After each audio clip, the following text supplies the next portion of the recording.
More than 5 million Americans live with Alzheimer's disease. It's a long, hard road, not just for those who suffer from the disease, but also for the caregivers, children tasked with caring for an increasingly dependent parent. 4 years ago, ABC had the chance to put cameras inside a Texas home as a couple took on this terrible challenge. And my co-anchor, Cynthia McFadden, has followed the family ever since. Cynthia? Terry, one of the things we learned over these years is just how little most of us really understand about the disease itself. I thought I knew a lot about Alzheimer's, but after Blaine and I took part in an experiment simulating what it's like to have the disease, I found out I didn't. It was 12 minutes that changed my life. I love you, Mom. Blaine Wilson's mother, LaWanda, came to live with him 4 years ago. He'd just married his new wife, Georgia, 5 weeks earlier. Blaine soon learned it was much harder than he thought. Oh, God. Blake! She's going to drive her car. And later, she did. She lit fires. She wandered off. But LaWanda doesn't look sick, and she often seems fine, which makes it hard for Blaine and Georgia to understand how limited she really is. And that leads to frustration and resentment. Just tell her to wash her clothes. I'm tired of washing.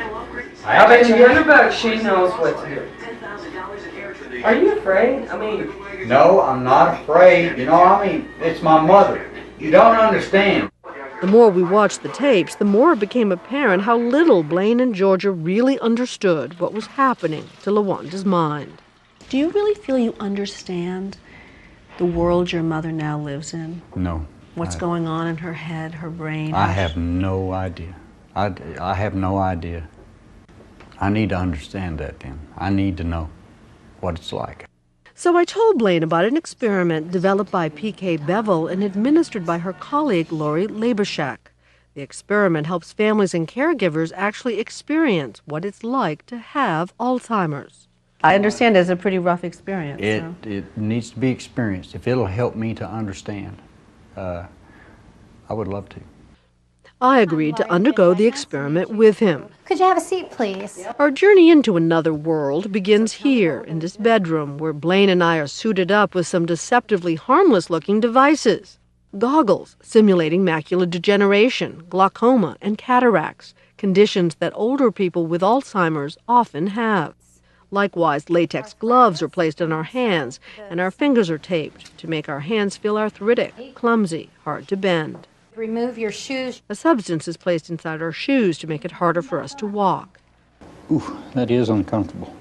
And on our heads they place earphones, which emit an incessant jabbering, a clamor of noise that some Alzheimer's patients say is constant.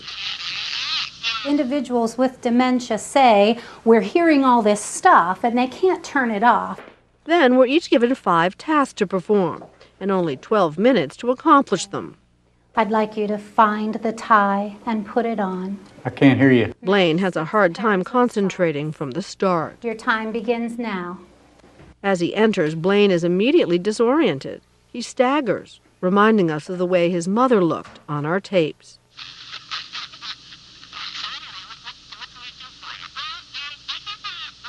Blaine tries to accomplish his first task, clearing the dishes off the table. But when he goes to put them away, he can't find the kitchen. So he gives up. Well, I don't know where to put them. Blaine finally finds the kitchen, but he can't remember why he's there. And again, the similarities to his mother were astounding. She would open the cabinets, and then she would shut them. Mother, what are you doing? Nothing? But Blaine is doing a lot better than I am. What the heck is this? It's only about 2 minutes into the experiment, and the noise from the headset is driving me crazy. God! So annoying! As I try to accomplish my first task, find a white sweater, I work myself into a frenzy. White sweater. Remember, what I'm hearing is this. No. And believe me, it drives everything else out of your head. Annoyed! This is tough. I felt confused, kind of panicky. If I had to go through very much of that, I just might go crazy. All right, that's not a sweater. That's not a white sweater. I mean, you do understand why people start talking to themselves. This is not a white sweater. I was trying to organize my mind by saying, okay. Okay. Okay. All right, all right, all right. Not a white sweater. Not there. I don't know about that. You're doing great. PK was in the room, and at one point when I sat down in frustration on the sofa, and she said, you're doing great. Why don't you start with finishing setting the table? And she told me what else I was supposed to do. I'll remember that. The reinforcement. Yeah, because you feel so alone. And you feel so frustrated, and there's no, you don't know what you're supposed to do, and it's so dark. Reluctantly, I go back into the kitchen to try to find the plates. Glasses. How long have I been doing this? About 20 hours? I'm not doing great. I'm not doing great. And once again, I get distracted and go looking for that white sweater. This looks good enough. This is like a, okay, it's not exactly a sweater. All right, I'll put it over my shoulders. And I end up looking a little eccentric. Her son's going to say, Mama, you can't go out like that. Right. You're getting a little off here. God. In the meantime, Blaine has moved on to the bedroom, where he's supposed to match 6 pairs of socks. The hell? I don't know, man. Instead, he starts folding everything in sight. I swear, man, this is crazy. By now, Blaine seems to have forgotten his list of chores. He was supposed to have found this tie, for example, and put it on. Instead, he folds it, along with everything else. Shoot.